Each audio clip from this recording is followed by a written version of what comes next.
Hello friends, I am Devinder Singh Chawla. Today once again I have come before you with a new video for Canada tourist visa. Just a few days back I have made a video in which I have told you the list of documents which you need to submit with the application form for Canada tourist visa. But in this video I will tell you the documents which are not required to be submitted with the application form for Canada tourist visa. So let's start the video. So as I have told you before that in this video I'll tell you means you need not submit these documents with the Canada tourist visa application. What happens is that some of the people come to me, they get ideas from other agents and other people, they get the guidance and they tell me that we need to submit this and this document, and they are under some impression that the document they are saying are right to be submitted, but it is not so. So there are some documents you need not submit with the application form of Canada tourist visa. So sometimes they go to some agent, they mislead them and they say that you have to submit these and these documents. So they ask them to bring those documents notarized by the notary, and they want it to be submitted. That will lead to only their extra effort and there is no use of those documents. So I tell you different a list of these documents which are not required. So first of all, you don't require any bank certificate from the bank manager. Like if you have got a very good bank statement and it's an active bank statement and there are debit as well as credit entries in it, and you are maintaining a very good bank balance, so you need to submit only a bank statement signed by the bank manager with the application form. You don't need to have a bank certificate from the bank. Bank certificate is required for only those persons who have made big entry, who have deposited big amount of money in their bank account, and there are big entries. Means it's not a regular bank account. Then they need to submit a bank certificate. Otherwise, the bank statement will do. For if you have got a very good bank balance and you have got an active bank account for the last 2 or 3 years, so you need not get a bank certificate from the bank to be submitted with the application form. The bank statement is good enough for submitting with the application form. So please take care of this. You need not have a bank certificate every time. So, and the second point which I want to tell you that with Canada tourist visa application form, you need not submit any educational certificates. Like some agents say that you have to submit matriculation certificate or +2 certificate or the graduation certificate which you have done, that you have to submit with the application form. So I tell you clearly, these are not required to be submitted with Canada tourist visa application form. These educational certificates are required only if you are applying for study visa or study permit for Canada or any other country. So educational certificates are not required for any tourist visa. And the next point is that the people who are doing business, they sometimes submit their business trading profit and loss account with the financial document, which is not required, because in business trading profit and loss account, there are lots of mistakes are there are a lot of changes in it, and that is a bit that is not, I mean, if you even if you submit it with the application form, it is not going to help you in a positive way. It will be like it will not help you in getting the visa. But it can help, it can lead to the refusal of your visa. So please don't put a profit and loss account of your business in the financial statements when you submit your application form for Canada tourist visa.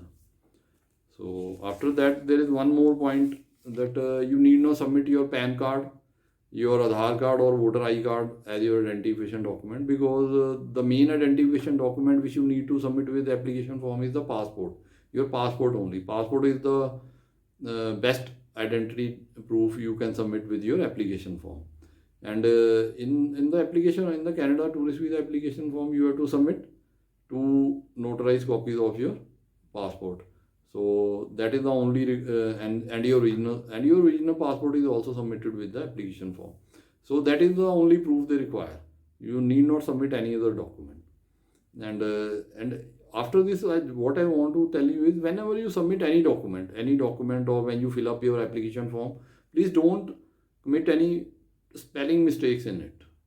There should not be any spelling mistakes, and no other mistake should be there. while you are filling up the application form or you are submitting any of the document like covering letter, itinerary and CA certificate. In the CA certificate also, please be careful that you uh, clarify, means you see to it that there are no spelling mistakes in it. So that is very, very important, because sometimes due to the spelling mistakes, the meaning of the document changes. Whatever information you want to give in it, due to the spelling mistake, that information gets lost. You are not able to convey the information fully to the visa officer, and moreover, mistakes give a bad impression in the it creates a bad impression about you in the eyes of the visa officer. So that this can also lead to the refusal of your visa.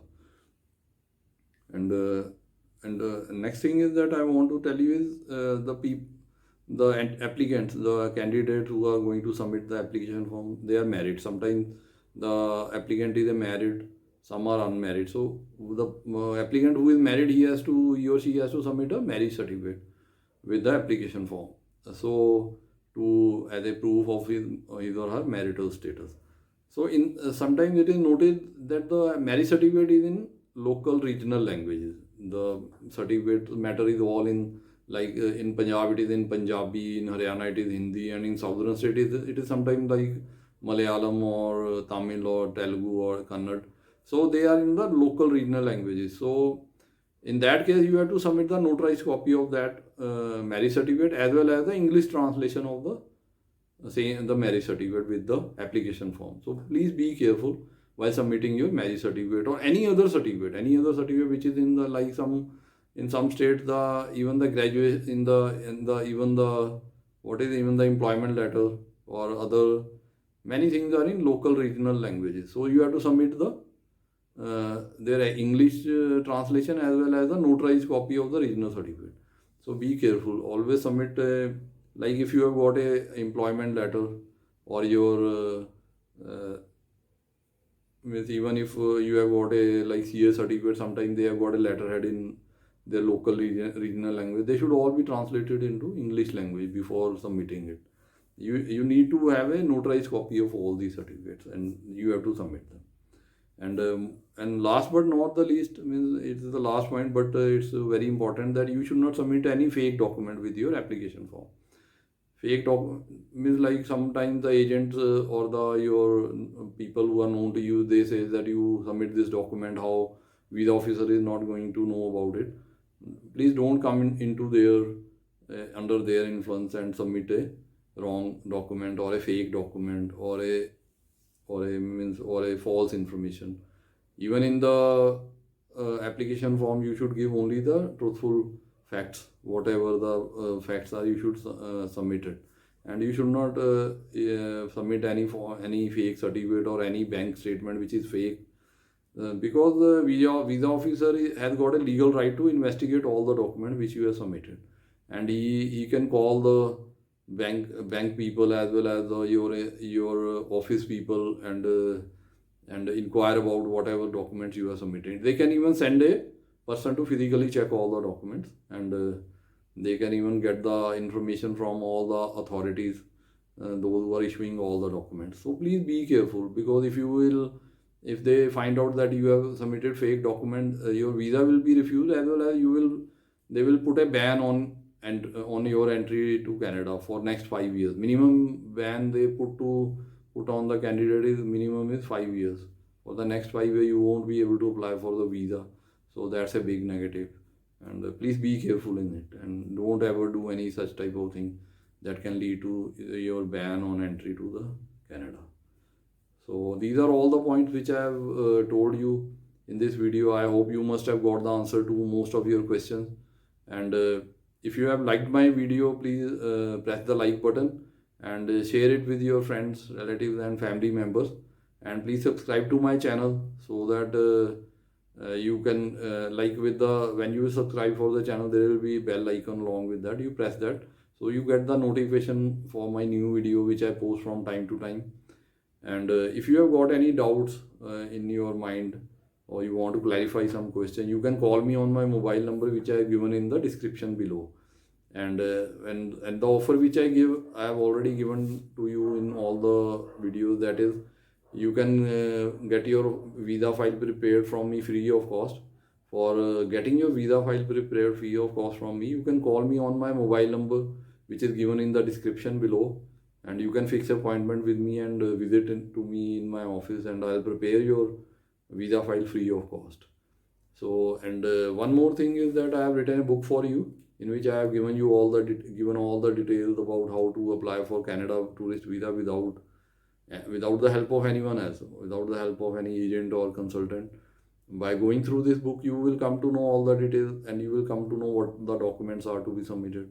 And in this book, even the specimen and samples of all the documents are given in it. You can straightway make your file by yourself without the help of anyone else. And there is even the forms which are to be filled, that is, they are also given in it. And from which website you have to download those forms, that is also given in it. So the price of this book is only 250 rupees only. So if you want this book, you can send 250 rupees to me through Paytm or money order. Upon receiving your payment, I will send this book to your address by registered post or courier. So that was all for today. Okay, bye.